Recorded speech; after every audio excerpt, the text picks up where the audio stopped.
Ketika kita mengetahui triliunan rupiah uang APBN dibuat nomboki BUMN rugi, hal ini membuat murka banyak warga Indonesia. Yang lebih heran lagi adalah dia yang teken peraturan pemerintahnya, dia juga yang mengkritik BUMN. Enak bener dapat bantuan equity dari pemerintah, ini sering banget begini. Yang melakukan dia, yang mengkomen dia, yang mengkritik dia yang punya jabatan sekarang selama 7 tahun. Kemarin dia mengkritik tambang itu milik Indonesia, kok yang mengambil keuntungan asing sih? Kok enak BUMN rugi dibayarin APBN? Nah ini komen bikin bingung. Lah lu yang jabat, lu yang nanya, lu yang salahin pemerintah, lu sendiri yang melakukan pembiaran, bahkan di zaman jabatannya nikel dikeduk habis-habisan. Asli gue bingung dah sama lu pade. Gini deh, sudah berkali-kali kita mengatakan new mind anti negara berbisnis, biar swasta saja yang berbisnis. Namun pemahaman ala komunis sosialis bahwa negara berbisnis itu jauh lebih baik dan lebih menguntungkan dari swasta berbisnis telah masuk ke pikiran bawah sadar banyak orang sehingga tidak kritis lagi berpikirnya. Begini cara bernegara dari sisi lain. Pemerintah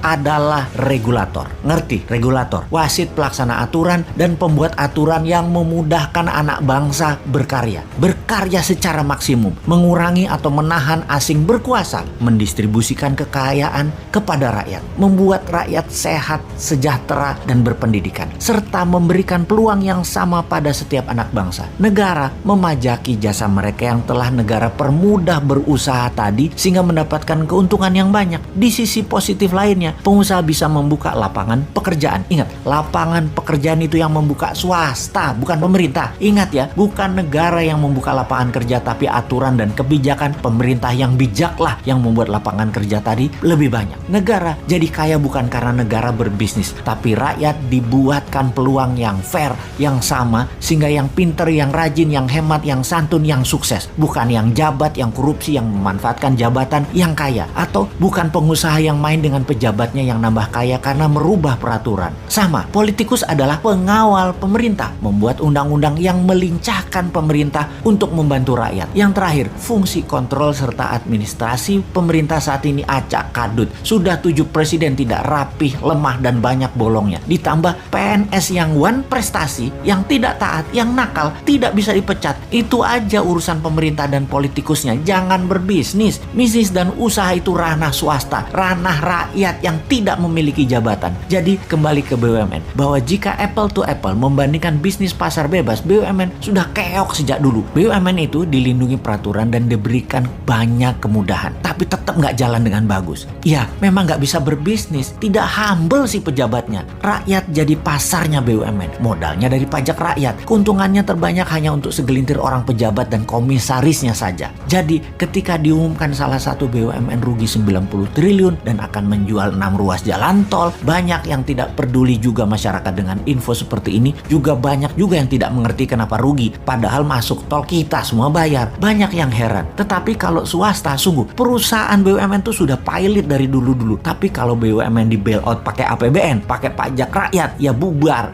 Rakyatnya tetap masih percaya loh BUMN itu penting. Kok bisa ya? Dikira kalau swasta kaya negara miskin gitu ya? Padahal sebaliknya, kalau swasta kaya negara menjadi sangat kaya. Tiongkok itu kaya swastanya di luar negeri untuk mencaplok ekonomi negara lain, baru pakai BUMN Tiongkok. Jadi BUMN Tiongkok tuh pahlawan devisa. Swasta Tiongkok main di dalam negeri, dan yang bermain di luar negeri itu BUMN. Kita lanjut. Ketika flag carrier airline kebanggaan nasional Garuda Indonesia sebelum COVID saja sudah keok, ditambah PPKM sekarang dengan macam-macam aturan membuat traveler berkurang hingga lebih 50%. Sekarang kemungkinan gagal restrukturisasi semakin besar. Nama kebanggaan Garuda akan jadi pelita air melindungi diri dari tuntutan investor, di mana sebentar lagi APBN juga yang akan bayarin. Pastinya saat ini banyak lagi daftar BUMN yang merugi dan memiliki hutang yang menumpuk sangat besar. Bahkan aset jaminannya kalau diambil lender atau diambil investor, maka aset tersebut pasti jadi milik asing. Kembali mengingatkan di zaman jual BUMN dan perusahaan murah di tahun 2000-an, efek resesi ekonomi tahun